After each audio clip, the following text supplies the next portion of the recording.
اليوم كنشارك معكم مقابلة مع أحد أكثر الشخصيات تأثيرا في مجالات علم الأحياء، علم الأعصاب ودراسة السلوك البشري، كيفاش السلوك ديال الإنسان منين جاي بيولوجيا. الأستاذ روبرت سابولسكي من جامعة ستانفورد في أمريكا، هو مؤلف ديال العديد من الكتب الأكثر مبيعا بيست سيلرز مثل Behave و Why Zebras Don't Get Ulcers، والكتاب ديالو الأخير على الإرادة الحرة اللي سميتو Determine. هذه المقابلة كانت مميزة بالنسبة لي حيت سابولسكي هو أستاذ افتراضي ديالي، قريت عنده لمده ساعات طويله كورس كان ساعدني بزاف هذه واحد المده في التشكيل ديال الكثير من الفهم ديالي حول السلوك البشري من منظور بيولوجي. الكورس سميتو Human Behavior Biology، وموجوده كذلك واحد النسخه ديالو مترجمه بالسوتيتراج اللغه العربيه. غادي نخلي رابط نحو الكورس المترجم في صندوق الوصف لتحت. لواحد الفتره طويله كنت كنعتبر ان هذا الكورس هو افضل كورس خديته في الانترنت على الاطلاق، وكنت بالتاكيد ماشي انا الوحيد، حيتاش الفيديو الاولى ديال هذا الكورس على القناه يوتيوب ديال جامعه ستانفورد هو الثاني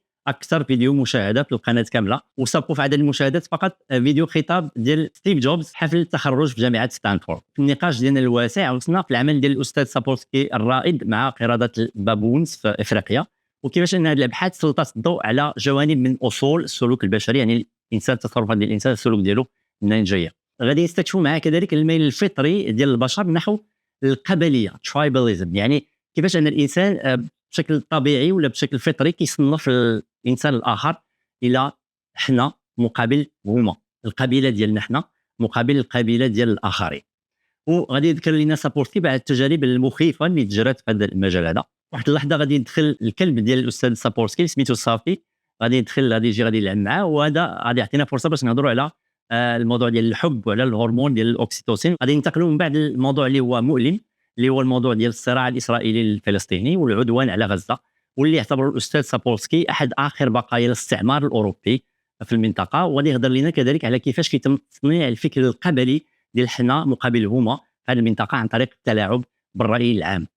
بعد ذلك غادي نتحدثوا على الاسس اللي كيقوم عليها نظام العداله، الجاستيس سيستم، واش هذا النظام العدلي، يعني القوانين اللي كتستعمل في عدد كبير من الدول المعاصره، واش هي كتوافق مع الفهم ديالنا الحالي لكيفاش كيشتغل الدماغ البشري وكيفاش كيشتغل السلوك ديال الانسان من الناحيه ديال البيولوجيا. غادي نتكلموا كذلك على السؤال القديم ديال الاراده الحره، واش الانسان عنده اراده واختيار ولا هو مجرد ماكينه، آلة مسيره بقوانين حتميه. هذا الموضوع شارك الاستاذ سابولسكي في نقاشات مستفيضه مع علماء وفلاسفه بارزين اخرين، بما في ذلك الراحل دانيال دانيت الفيلسوف الامريكي اللي هو كذلك ضيف سابق اخر هنا في القناه. كنتمنى يجيكم هذا الحوار مع الاستاذ سابولسكي مثير للتامل ومليء بالافكار الساحره بحال اللي لقيته انا. لدعم القناه يمكن لكم تنضموا لنا على باتريون اللي حاليا كيدعم قناتي العربيه والانجليزيه، ولا اخذ نسخه من يوميات الكون اللي متوفر حاليا بالدارجه المغربيه، ولكن غادي يكونوا نسخ متوفره في المستقبل بالفصحى والانجليزيه. اعزائي المشاهدين والمستمعين والمشاهدات والمستمعات، الاستاذ روبرت سابولسكي. Hey, Robert, how are you? Okay, how are you, Najib? Yeah, I'm good. I'm good. Well, first of all, thank you so much for making the time of this. It's a great honor to have you. Well, thanks. Thanks for asking me. I'm pleased to be here. Yeah, absolutely. It's a little bit weird to talk with you because I've seen hours and hours of content where you are teaching that iconic course in Stanford University. So let's pretend this is real, and now I can ask all the questions that I had in the course.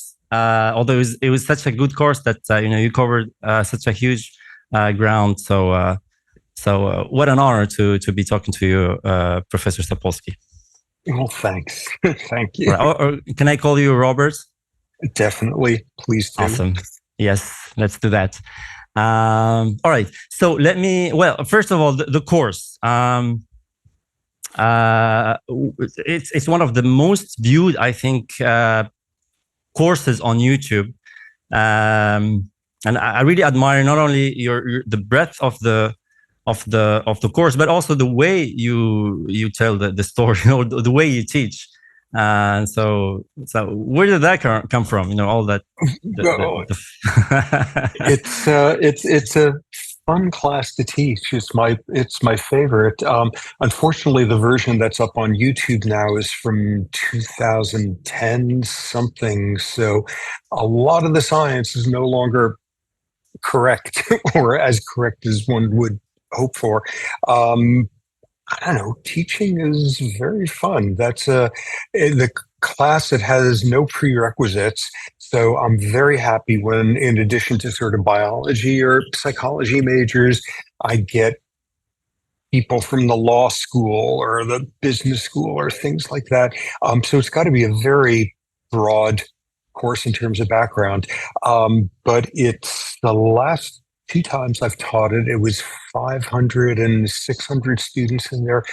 So that's kind of exciting. That's the closest I'll ever be to like being a sports star in a basketball stadium. No, well, you're actually, you know what? I shared today in my social media the fact that I'm going to be talking to you. And I got a lot of messages, including from doctors now, actually, that told me that they watched your course back when they were students. And some of them told me that they watched it because I recommended it to them, because I recommended this course to many people. And I qualified as one of the best, courses out there for people to watch. So I recommend people to watch it, even if it's a little bit outdated. Will there be ever a new version of it? Well, I'm teaching the class starting again this April, and I'm thinking it might be a good time to tape it and then have it posted, because, it's kind of a good thing when science finds out new stuff. So it'll be a more updated version. Yeah, absolutely. And it's amazing that, we are in Morocco, we're a relatively small country, but still a lot of people recognize you. So if you multiply that with the population of the world, then that's a huge impact. So thanks for doing that on behalf of mankind. Well, thanks. All right. So you spend a lot of time, let's say, here in Africa, although we're in North Africa. Tell us about that. How long did you spend in Africa, and how was it overall? Well, I've kind of had a double career all along, in that I've mostly been a laboratory neuroscientist and rats and neurons and microscopes and that sort of universe. But since I was very young, I decided I also wanted to be a primatologist, to study wild primates. And I was very seriously planning on that. I was 13 years old and I was already writing letters to primatologists. And in high school and secondary school, I convinced them to let me teach myself Swahili for credit, because I knew at some point I was going to go to East Africa. It turned out I was learning the completely wrong type of Swahili, which was hopeless. Swahili is West Africa, right? Well, it's originally actually Indian Ocean. It's very heavily Arabic derived. Right, so along the sort of Kenyan and Tanzanian coast, the Swahili is so elegant and so beautiful that you can't understand a word that people there are saying, because everybody up country, Swahili is like their third or fourth language. So nobody speaks it well. Thank God, because I don't speak it well. But in any case, for more than 30 years, I got to spend 3 months a year there studying a population of wild baboons. Baboons living in one of the national parks in Kenya, and it was the same animals I returned to each year. So 30 summers getting to live in a tent and hauling water from 30 kilometers away and that sort of thing. So kind of heaven. So I've spent my whole adult life trying to decide, am I a neuroscientist or am I a field biologist, and kind of oscillating back and forth. And it has been an amazing sort of privilege getting to do that. So that's been great. So do you still go back there? Unfortunately, it ended about a dozen years ago, after 33 years. My Kenyan field assistant of 30 years died of AIDS, which is tragic. Kenya has had more and more political instabilities. Trying to do research in the game parks can become problematic. And it was kind of time to recognize. Plus, I was becoming too old to pick up baboons anymore. So it was sort of time. So my last season there was about a dozen years ago, and I sure miss it. But yeah, that's life. Yeah. So you were really out there in the field. You used to live, spend most of your time out there, or did you spend time between cities and field work?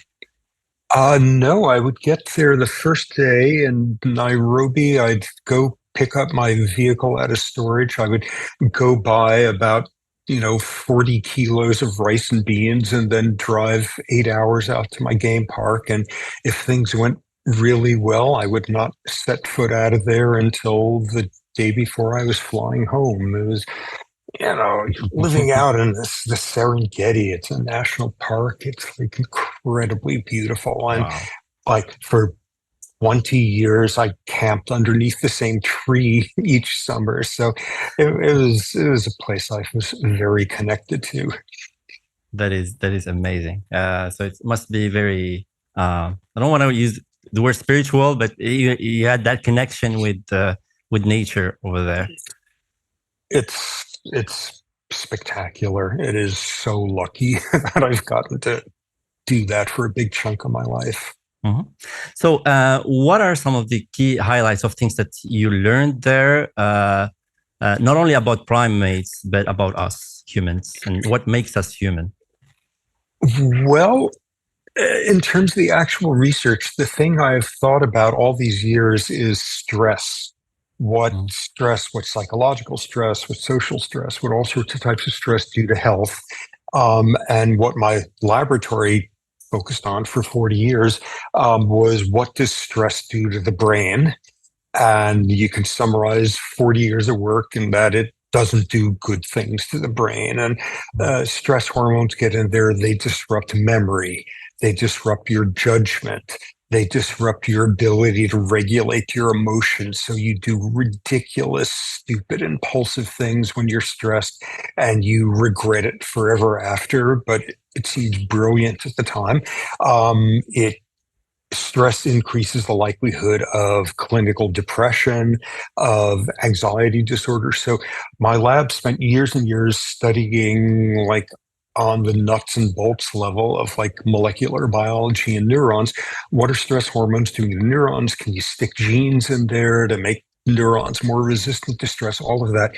But what I was doing throughout with the baboons was trying to understand whose bodies dealt better with stress than others, who got the stress-related diseases. And the good thing about studying baboons, I mean, this is not a big baboon crowd listening to this. Baboons, they live in these big groups, 50 to 100 animals out in the Serengeti grassland. It is a fantastic ecosystem. These troops are big enough that lions don't mess with them much. And they only have to forage about 3 hours a day for their food. And what that turned out to mean is they've got 9 hours of free time every day to devote to being miserable to each other. All they do is spend their days generating social stress and psychological stress for each other. Competition and ranks and backstabbing and maneuvering and hassling somebody lower ranking than you just because you can do it all day long, and that's the most fun thing you can do. And all they're about, if you're a baboon in East Africa and you were stressed, it's not because of a lion and it's not because of famine. It's because another baboon had the free time to make you miserable. And this is an incredible model for like westernized disease, westernized stress. In the United States, at least, nobody's dying of bubonic plague. That the things that we die predominantly of diseases that are ones of lifestyle. And these are ones that are super sensitive to stress, cardiovascular disease, metabolic diseases, that sort of stuff. And baboons were perfect models. So they are who I've been studying. And kind of as part of the work, what I would do most of the time is, you hang out with them and you watch them and you write down what everyone's doing and that whole approach. But I was also able to anesthetize individual animals with a blowgun, which is so much fun. I cannot begin to tell you. And when they're down, having a small lab, a laboratory out there that like a centrifuge I could run on my Jeep battery, and then just doing a whole bunch of clinical tests to see, okay, this year, how's this guy's body doing? What's his blood pressure? What's his immune system working like? And try to see what that had to do with their social lives. And turned out to have a lot to do with it that I think is kind of relevant to humans. Mm-hmm. Right. So for many people, let's take a step back and try to see how other people listening to this conversation would perceive this conversation. So many people already have an issue, maybe it's an ego issue, to see humans as animals. So I think science now is very clear about that. So give us the case that humans are actually animals. Well, we're just like every primate out there. When you look closely, we've got, with chimps and gorillas, we share 98% of our genes. You look at the structure of our brains, and it's exactly the same as in every other primate. A few minor details. Every brain chemical that we have, they've got the same thing, and it does a similar sort of job. We haven't invented fancy special brain chemistry to be humans. We haven't invented a special part of the brain. It's the same circuitry. It works exactly the same. It's like totally clear until you look really closely. And the point then is like, we're totally different from every other species out there. Like, you look at us being aggressive. Baboons have the highest rate of male aggression of any non-human primate. They spend lots of time fighting. Interestingly, much more often than they're fighting, they're kind of threatening to fight. They're psychologically hassling somebody, but they're super aggressive. They got canines that are bigger than you find in a lion, and they fight. And the biology of what's going on in their brain is exactly the same as in us. When we are angry, when we are being aggressive, that kind of thing. But then you see what's totally different than us, in that we can be aggressive by dropping a bomb from 20,000 feet up in the air. We could be aggressive by, sending off a drone on the other side of it. We can kill members of our species when we've never even met them. We never even see their faces. And that is like so different from how the world works if you're any other primate out there, that the two punchlines are, we're exactly like every other primate out there, and we're completely different. Okay, I've got a dog here who is really out of control. Let me bribe him for a second with some food so he'll quiet down. Apologies. I'll be right back. Sure. Okay, I can still hear you though. Okay, he knows that I am unable to resist his barking at this point. So I gotta get him some more food here. And what I will do is now give him one tiny piece of food at a time while he hopefully sits next to me very quietly. Okay, up. Okay. Hello. What's her name? His name is Safi, which is Swahili slang for very cool. Safi, from Swahili of kusafisha, to clean, to wash. And while he's neat, it's just the slang there. Like, you ask somebody, like, what do they think of this or that? And they'll say, oh, it's great. It's Safi Sana. It's really cool. It's really neat. So his name is Safi. Yeah, I can actually, there's an Arabic word that is very similar. As you said, it's kind of understandable. Yeah. And you can see the roots there. It's when coastal Arabs in East Africa started moving inland, and everybody had to come up with some sort of common language. And the amazing thing is, you go 1,000 miles inland, you go to Eastern Congo, and like, people there, they know some Swahili. They don't know much, but like, you go to a market and it's a trade language. It was coastal Arabic traders, and it's a commercial language, and it's not till you then get to the coast that you find Swahili poets and Swahili novelists, and otherwise everybody kind of gets by with it, and it's a cool language. Yeah. So, well, actually, this connection with the dog is amazing, because I've seen also some of the research through you that we release oxytocin when we're petting, we're having a connection with the pet. So, what's that about? How come we do that? Well, again, like, we're such a weird species. So there's this hormone oxytocin, and best bet is it's been around for 100 million years. And what it is about in every species out there, it has something to do with mothers and infants bonding with each other, connecting with each other. And you could even show it like with lab rats. If you knock out genes that you need to generate oxytocin, mothers don't attach to their newborn rat pups. They don't recognize and things of that sort. So that's great. And then, I don't know, 60 million years ago, folks came up with a new use of oxytocin. It's used in species that pair bonds, that mate for life. And it's oxytocin that keeps them together. And then you get to primates, and we're using it for trust and generosity and a sense of connectedness and all of that, which is totally cool. And then the most bizarre thing imaginable is, like, I don't know, 20,000, 30,000 years ago, people and dogs kind of evolved with each other. So they hang out with each other now. And like we give our food away to these wolves and spend our time and love them and all that. And in the last 20,000 years, it's evolved that if you have a dog and you're really close with them and you're sitting there and looking in his eyes and feeling his dog soul and all of that, you secrete oxytocin and he secretes oxytocin. It's 100 million year old hormone. And if the scientists either give you oxytocin or give the dog, you stare in each other's eyes longer. It's like, what a crazy adaptation. 20,000 years ago, no doubt they had some sort of meeting saying these wolf things that we're getting kind of attached to. What are we going to do? Should we evolve a new hormone in the brain? Nah, let's use oxytocin. It's like, you like your kids, oxytocin. You like the person you're married to, oxytocin. Sure, you sit there with your dog and you'll both secrete oxytocin. It makes you more connected.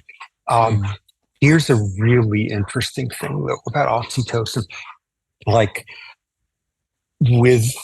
Tells you something about the geopolitical world. Okay, so oxytocin, it makes you nice, it makes you more trusting, it makes you more generous. You get better at reading facial expressions. If everybody was given oxytocin, more of it, this would be a totally wonderful world, until you look a little more closely, and oxytocin does not make you more pro-social, does not make you nicer to your fellow humans. It makes you nicer to only some fellow humans. And this was the spectacular study. There's this philosophy problem, the runaway trolley.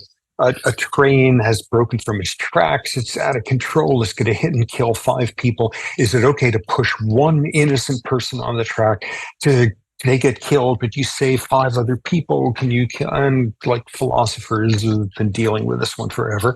So what they did, this was in Netherlands, and some psychology student volunteers, and they gave them a version of this runaway trolley problem. Would you sacrifice this person to save that person's life? And what you see is, psychologically, do you press a button? 70% of people say, yes, I would kill this one innocent person to save those 5. Do you push him with your hands on the track? Only about 40% of people say they'd be willing to do that. Does the person fight back before you push him on the track? Only about 20%.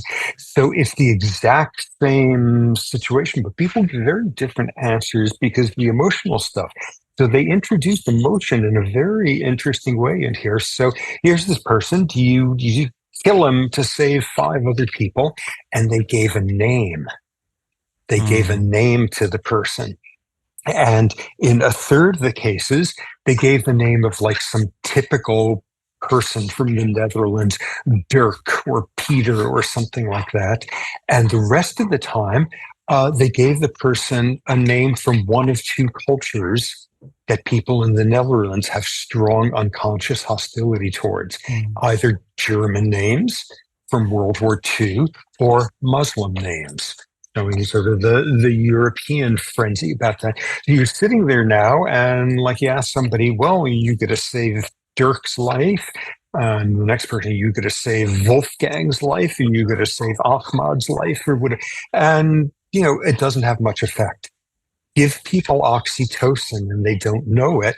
And what you see is all these people from the Netherlands, nobody's willing to push Dirk onto the track. It's a fellow countryman. Of course not. I couldn't do that. But oh my God, Otto and Muhammad, you are going to push them on the track in a second or so.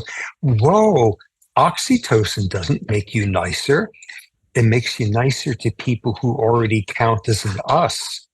If it's a them, you're much worse to them. You're more hostile to them. You're more aggressive. You're more likely to cheat in a game against them.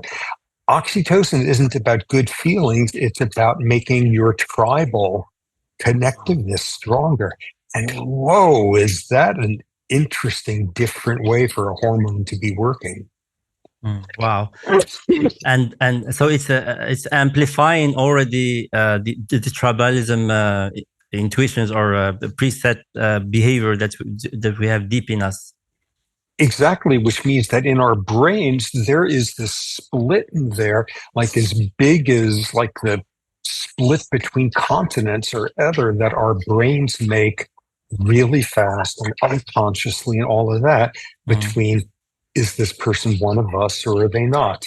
And really quickly generating that. And if it's one of us, you like them more. And you'll sacrifice yourself for them more, and you think they're better humans.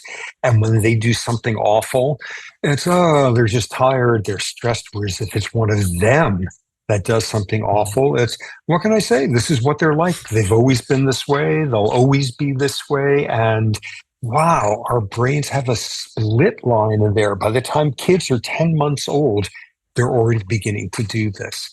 And when you show somebody a face, you put them in a brain scanner and you're flashing up faces, and you flash up the face of one of those others, like, and a part of the brain having to do with fear and aggression, part of the brain called the amygdala, activates automatically. In about 75% of people, you see the face of an other and the amygdala activates. Okay, because you know that everyone in your society says they're rotten people because they do this and they believe that, or you read the news. No, this is not you sit there and you've learned some of these prejudices. This is the amygdala does this automatically in under 1/10 of a second.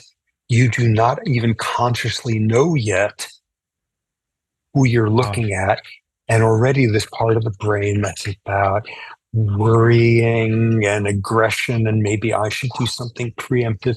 And there's these amazing studies now. I don't know how much this is the case in Morocco in terms of some us-them things, but a gigantic problem in the United States is you have a police officer who in this case is white, and there's some person who may or may not be a criminal who happens to have dark skin. And over again, we get these situations where the person is holding a cell phone and the police decide that's a gun. And before you know it, you've shot them, that kind of thing. And you do these studies, you put police in brain scanners, and like if the person has a skin color different from yours, you're more likely to mistake a cell phone for a handgun. You're more likely, and again, in 1/10 of a second. So these are images flashing in a screen, and the person is an MRI scanner. Exactly. Controlled lab experiments. Exactly. They're beautifully done, and they get even worse at that point. There's a part of the brain called the fusiform cortex, which primates evolved. What does it do? It recognizes faces. If you're a primate, you got to pay attention to who's who in your social world, and we can do that with hundreds of faces. And this is a part of the brain that does that. And you see somebody's face, and your fusiform activates in 1/10 of a second. If it's the face of somebody from a them group, your fusiform doesn't activate as much. Their face doesn't count as much as a face. You don't remember it afterward as accurately. And then there's a part of the brain called the anterior cingulate, which has to do with pain and feeling somebody's pain. Like poke your hand with a pin and your anterior cingulate activates in a tenth of a second. You have to sit there and watch someone you love have their hand poked with a pin and your anterior cingulate activates. It's about empathy. It's about feeling somebody else's pain. So stick people in a brain scanner and they're looking at a little film there of a hand having a needle poked into it. And when the needle goes in, oh my God, everybody, their anterior cingulate, because they're imagining how much this hurts and all of that. If the hand has a different skin color than your own, the anterior cingulate doesn't activate as much.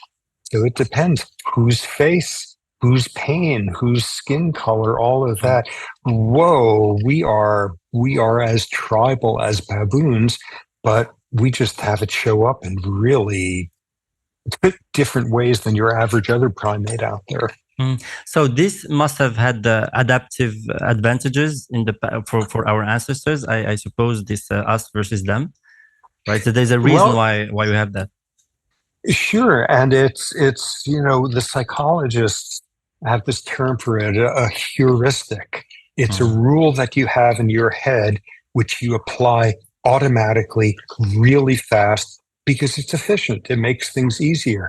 Ooh, if something is rustling in the bushes there, assume it's a buffalo and you're in trouble. Ooh, if just very rapid assessments. And sometimes that's great. Sometimes it's life-saving, or it saves you a lot of time trying to figure out, okay, is this person competent or not? Should I give them a job? And they just said a word with an educated tone of voice or something like that. And your heuristic, yeah, okay, so I've just jumped to an assumption. Another way of saying that is this is how your brain has stereotypes and prejudices where you prejudge somebody, because sometimes appearance or things like that, or, the amazing thing is you look at a man with his head covered and the way it's covered, you know who you think should be controlling access to Temple of the Mount in Jerusalem, because all you got to do is look at the guy's hat. And you know where he's coming from. All you have to do is you look at a human who's wearing a cowboy hat or they're wearing a sari, and you already know, do they think cows are good to eat or cows are good to worship? Whoa, just these little symbols of stuff.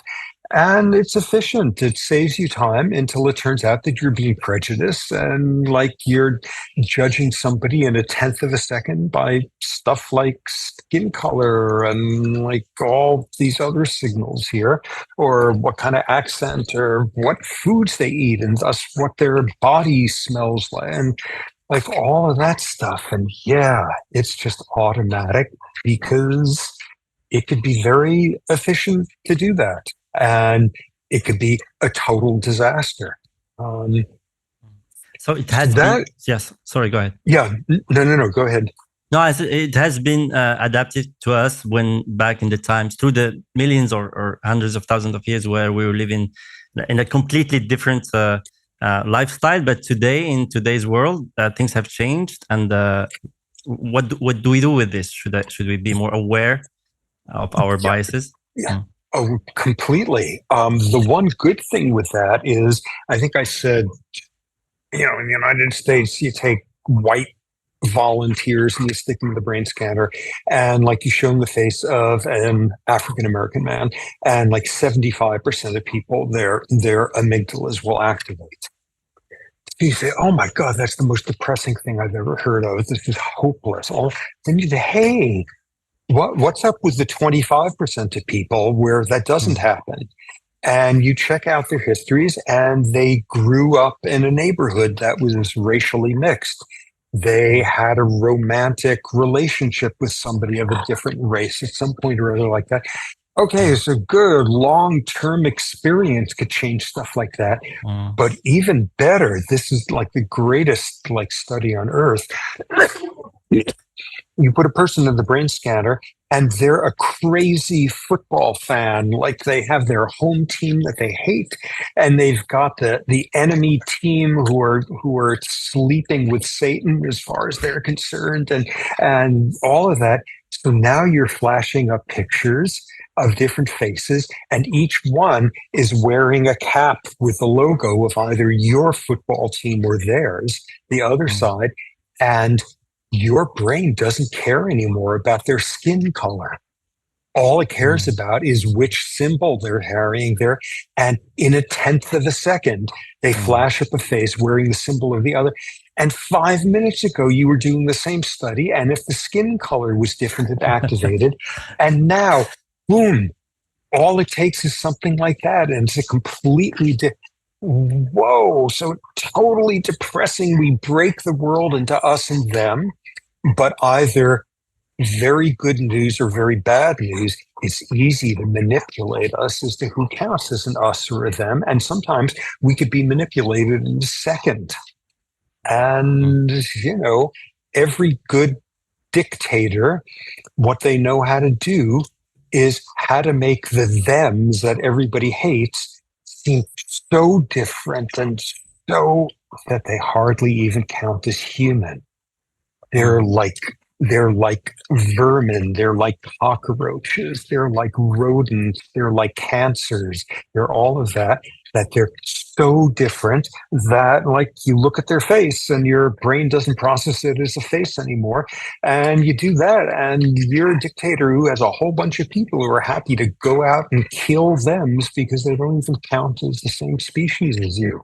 It's a very effective thing.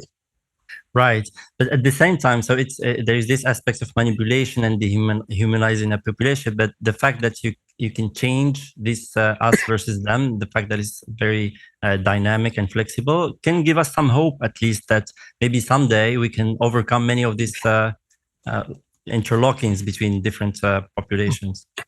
Exactly. Sometimes things turn out okay. When I was a kid, like my father fought in World War II against the Germans, against the Nazis, and like there was that generation. It was only, 15 years, 10 years after war ended. And like, those are people you hate. You grew up, you do not buy things that are made in Germany. You do not. And like, now it's a totally different world. I can't even tell if somebody is German or if they're Dutch or whatever. And it's, they became honorary us's. They're good guys now. And that could change, and it only takes like 50 years or so. Or like you're a soldier. And in the United States, you look at people who are in the military, and because of the nature of America, immigration, all of that, everybody's a different skin color. Everybody's a different religion. Everybody's a different ethnicity. And these are people who, if you were back in your old part of town, someone like that may have a knife and like, this is the enemy and what are they doing on your block? And now you're all together. And what the military is brilliant at, and every military is good at this, is to make you all feel like you're a bunch of brothers. Like you're so similar, you're practically relatives, so that you would kill for them, you would die for them. I mean, sort of there's a sort of slogan in English that referred to the mindset of American soldiers during World War II, was that they all formed into a band of brothers. Wow, this guy. So some of the time what you're being psychologically manipulated to do is decide this person who may or may not be an us is actually a them, and they don't even count as human. Or sometimes this person who, like, if you passed them on the street at night, they're making me a little nervous, instead because you're in the middle of a war together, or because you're sitting in a football stadium and they're sitting next to you and you're both singing some stupid song supporting your team. You would kill for them at that moment. They are your long lost brother. And we're just like every other primate, and we're totally different from every other primate. Right. So like another example is what's going on right now as we speak in the Middle East. And there is another example of where there's a lot of dehumanization, a lot of, violence that is for 100% deeply rooted into this kind of tribal, biological responses to a lot of these situations.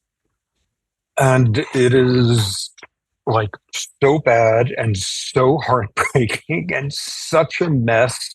And like, I don't know how things will ever get solved there. Well, I know what's needed to be done to solve things there, which is like a little bit of justice since 1948 in the real absence of it. But it's like, and it is so awful what that world has looked like since October 7th. It is just heartbreaking. And it's like the most vicious tribalism on earth right now, where the children, the babies of thems, don't count when you kill them. Yeah.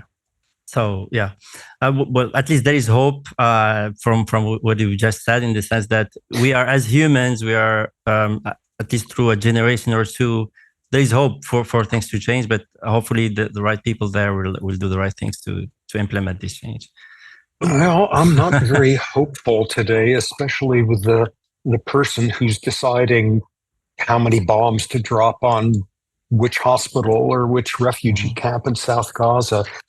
It's horrifying. I mean, amid that, another theme of tribalism and people in power, one of the things to do to remain in power is convince the people that actually that other group they hate. And that other group hates you, and they're way too busy hating each other to notice who's the real evil in there. And my personal view is it's a classic example of this with the founding of Israel. Israel was like the last great crime of European colonialism. Like, Christian Europe is totally awful to Jews for 2,000 years, and unbelievable mistreatment and massacres and all of that. And then it gets the worst one of all time. It's Hitler. And finally, after 2,000 years, like, white Christian Europe decides this is kind of too bad that we've been so mean to those Jews all along. It's time we do something nice for them. I know, let's give them the Palestinian homeland. Like, it's a colonial mindset. It's an imperial mindset. It's England sitting there and deciding this is a good idea and all of that. And what do? You dump a whole lot of survivors from Hitler into there, and they're surrounded 10-1 by people who hate them. And you're Palestinian there, and your home was just stolen from you, and you hate them. And nobody's going to sit there and hate the British. And they've now had 70 years of turning their children and their grandchildren into vicious animals who kill without feeling anything. And it's like, the goddamn British Empire that set this thing up. And I spent years ago, I spent time in Uganda after a particular dictator there, Idi Amin, was overthrown about a week after that. And he was not from a tribe. He was like an unbelievable dictator. And he was from a tribe that was not originally Ugandan. They were Sudanese. When the British crushed the Sudanese uprisings back when, and they decided, we're in the neighborhood, why don't we take over Uganda also and colonize them? And they said, well, these Sudanese are good fighters and they gave us a hard time. So why don't we take the ones who we think are now good guys, and let's bring them south with us and bring them in as sort of the police and military culture in Uganda. And then, 60 years later, it's another tribe. People who want to get away with all sorts of awful stuff, the way you do it is you get the peoples you were being awful to deciding it's each other's faults. And the Middle East is a 70-year experience in that. And So, so this will take us to, there's a conversation that is happening. It's way more philosophical and way broader on the nature of us, which is about free will. So what you've this conversation, the last conversation we had just now, there's a lot of good versus bad, bad things happening and so on. And that refers more to the world of what people should do. And then there is this whole conversation on what things are. So in philosophy, you can ask questions about what is and how things are. And you can also ask questions about what is good to do and what should we do. So so let's go back now to describing things and give me. I actually want to show you a short 1 minute clip from it's a comedian. You probably know him. He's called Ricky Gervais. And tell me what you think about what he's saying. I think you'll have an opinion. Okay, let's hear that.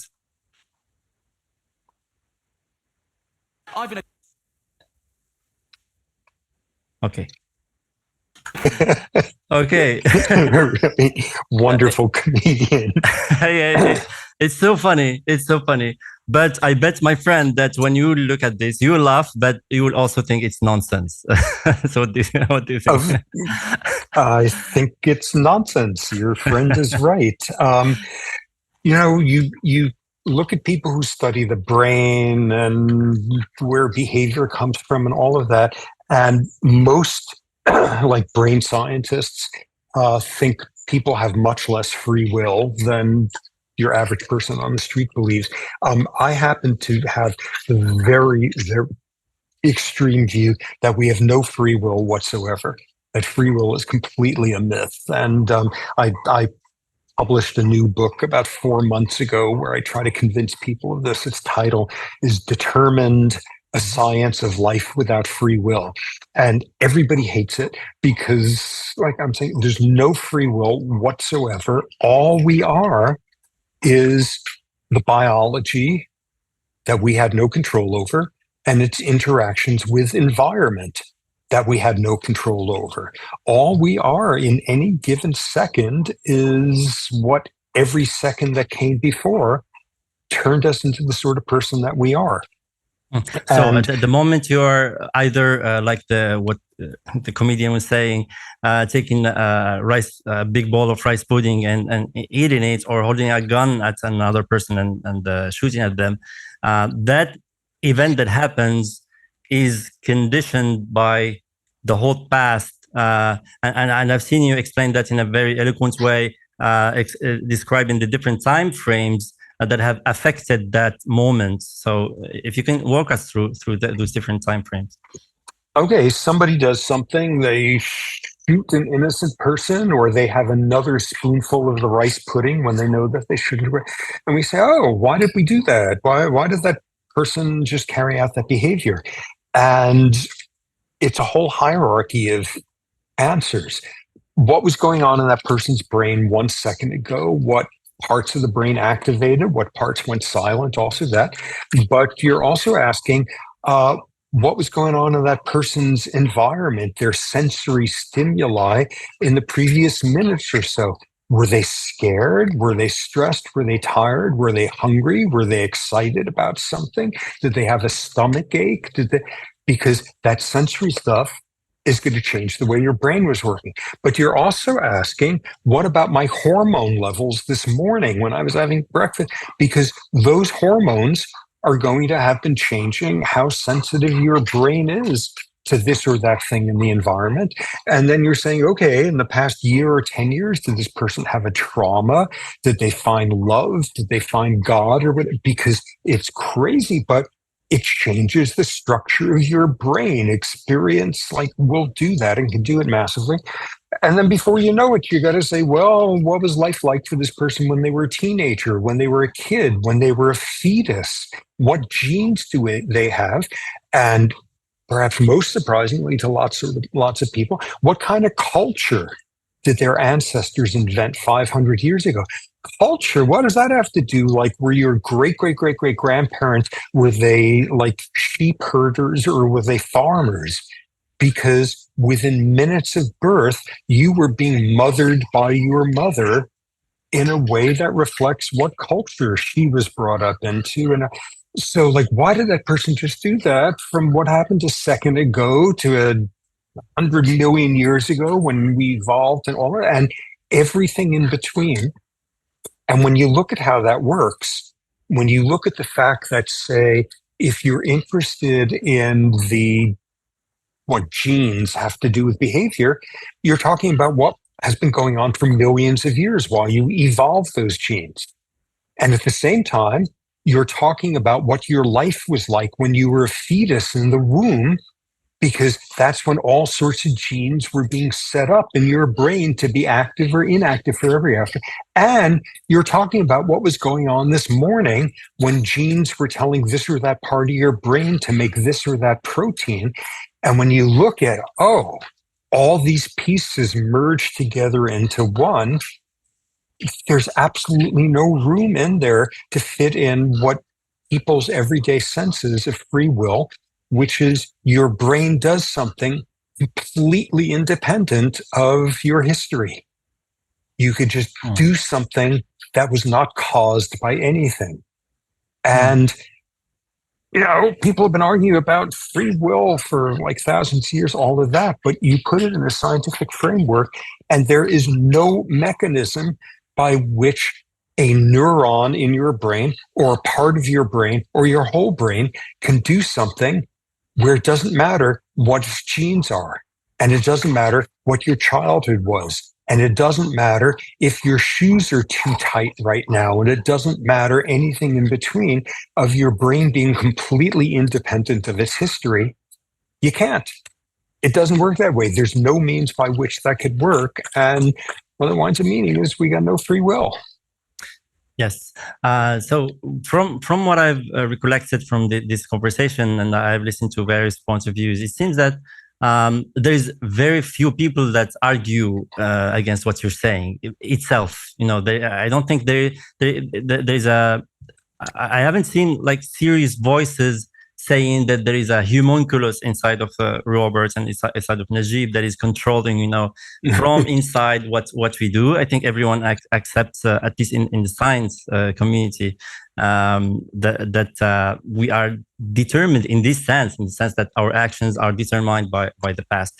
But I think what many of these compatibilist people are saying is that there are different levels to talk about these issues. So there's this level that you've just outlined, but then there is another level in which you can say, although what you do is determined, but we can talk about things like responsibility at another level. Just like you can say this chair is made of atoms and quarks and so on, but someone can say, oh no, this chair doesn't exist, because what is this chair if you look at it from the quarks level?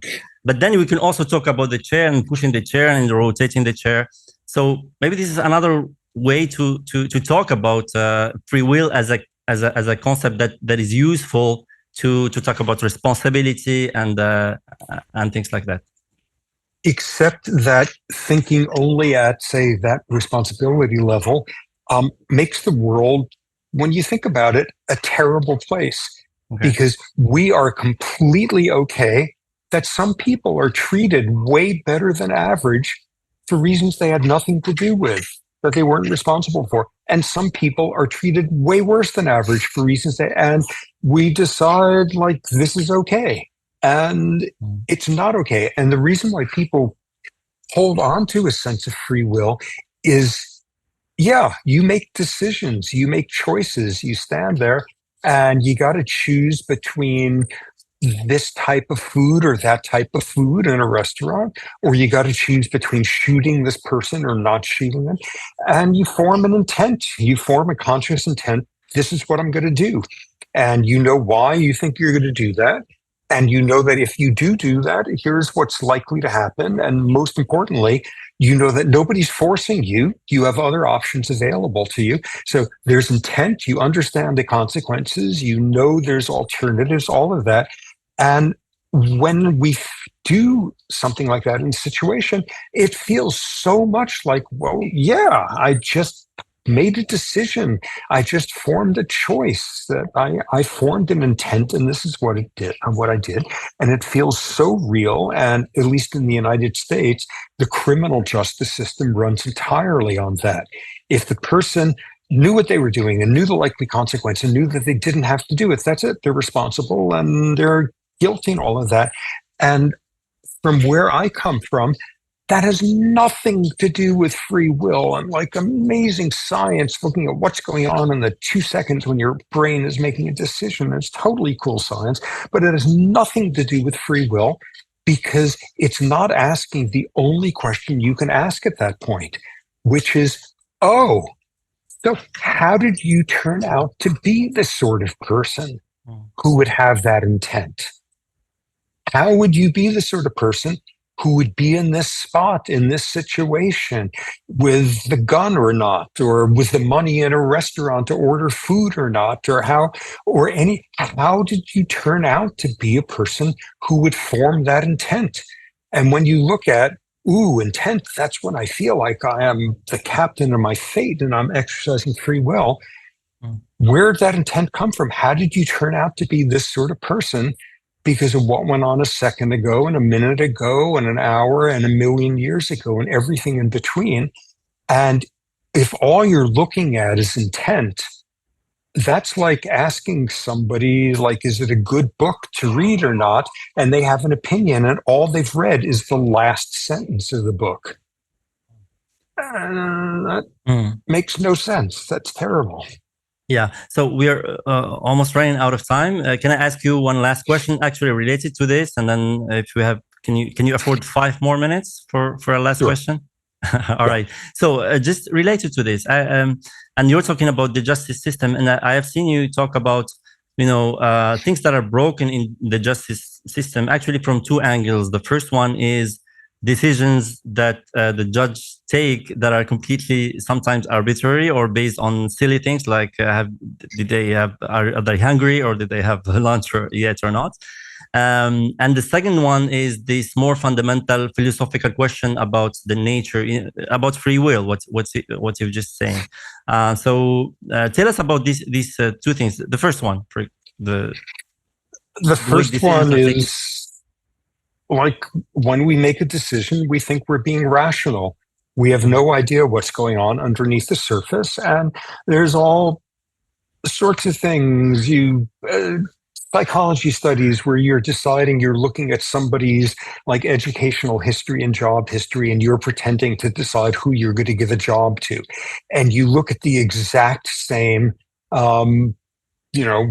history. And as part of the experiment, either the person's first name is Abdullah or their first name is Chaim. And you make different decisions. Or the person standing in front of you and you're a judge, either they look very different from you and there's all that stuff going on. So there's psychologically subtle things happening that we're not aware of. But on the much more fundamental level, if all we are is our luck, the biological and the environmental luck that made us, blaming someone for anything never makes any sense. Punishing anyone makes no sense. Praising someone, rewarding someone, feeling as if you have earned something that has turned out to be good in your life, that you're entitled. Hating someone for something they've done makes as little sense as hating a volcano, it's just how things turned out. And if you think that way, you got to live completely differently. And, it doesn't say the dangerous people should be running around on the streets doing whatever they want because, it's not their fault. They're not responsible for turning out that way. Yeah, of course you need to protect people from people who are dangerous and damaging because they were damaged somewhere along the way. Yeah, you do that. A car its brakes don't work anymore and it's dangerous. Oh my God, it could kill somebody. Don't drive it. Put it in a garage, put it in the backyard there, and don't drive it. And that's great. You've saved people from it being dangerous, but you don't go in there with like a big hammer every day and pound on the top of the car and say you have a terrible soul. Brakes don't work. It's a broken machine. And you do the exact same thing in dealing with, well, this person's terrible, terrible luck turned them into a damaging machine, and it's not their fault, but we got to protect people from them. And the same way, you have a meritocracy of like, okay, depending on whose womb you wind up in on this planet, you got 100-fold different likelihood of whether or not you're going to die when your mother is giving birth to you, whether you're going to be protein malnourished when you're a kid, all of that of just like the luck in that direction. And whoa, some people turn out better educated and some people turn out to have better self-control. And wow, give him a better salary, give him a better chance at life, give him better access to medical care. And that's as terrible as well. And like when you really think through this is a crazy way to run the planet. But so even, for example, there is in the justice system, for example, if someone has a tumor, they can make a case to make the sentence lighter just on the ground of saying this person is not normal. But actually, it's even anyone that they consider normal is just a sum of thousands of other small tumors, small molecular tumors, if you want to, that contribute to any action. Perfect. That's exactly it. You sit there and on a jury in the United States, in about half of the places, if you think the person is severely mentally ill, if they have brain damage, they have things like that, only in about half the courts in this country is a jury able to find that out. But okay, at least in half saying, why'd this person do that? Oh my God, they're terrible. Yeah, this massive thing happened to them and we understand it. And like we can imagine that really does change stuff. But it's so much harder, as you just said, that there's a million little spider web thick things that went on instead in the past, and you put them all together and just as big as a hammer falling on this person's brain. But it's harder to remember that. It's harder to think that a zillion tiny little things together rob you of free will. It's some of the stuff we don't even know about yet scientifically. So yeah, a brain tumor, that one's easy. Yeah, the things that make most of us who we are, it's a million tiny microscopic little molecular bits of brain tumor bad luck or bits of good luck. And that's exactly it. Yes. So, so the lesson that I've taken from this discussion, I have actually ordered the book, but it's so late here in Morocco to get many books from abroad. I'm still waiting to get it to read it. But the lesson I got from these discussions is almost that that you're encouraging us to meditate or to reflect. Not to adopt, because you cannot live your life as if you're a machine and as if everyone else is a machine. So you have to spend 90% of your brain time acting as if there is free will. I think this is, even you do it. You chose to connect to this call. But you're encouraging us to, reflect as often as we can, and it depends also on the context. Reflect on the fact that we are biological machines, and then and hence to have more empathy, to have more, to be more gentle on one another. Is that right? Yeah, and in a circumstance where you're tempted to judge someone, you got to ask yourself this question. How did they become that person? And how did it happen in ways where I have no idea what that was like, because that's not what my life turned out to be by luck. Yeah. How did they become that sort of person? So the curious a little bit, even your ego, if you have accomplished something, not you really, there's no one there who deserves or the praise, because you're just the outcome of everything that happened. So that you reach that. Yeah, And that's incredibly hard. And as you said, like, I can only do that 10% of the time. I can only do that 1% of the time. I can only do that 100th of 1% of the time, because it's incredibly hard. But what we all have to do is, when it's a circumstance where it really matters, stop and think a second time and think a 10th time and feel a second time and feel a 10th time about how this person wound up being different from you, and, save it, the hard work, for when it really counts. All right. Well, what a great note to finish our conversation. Robert, it was a great pleasure to talk to you. Well, likewise. Thanks for having me on, Najib. This has been really interesting. All right. Thanks.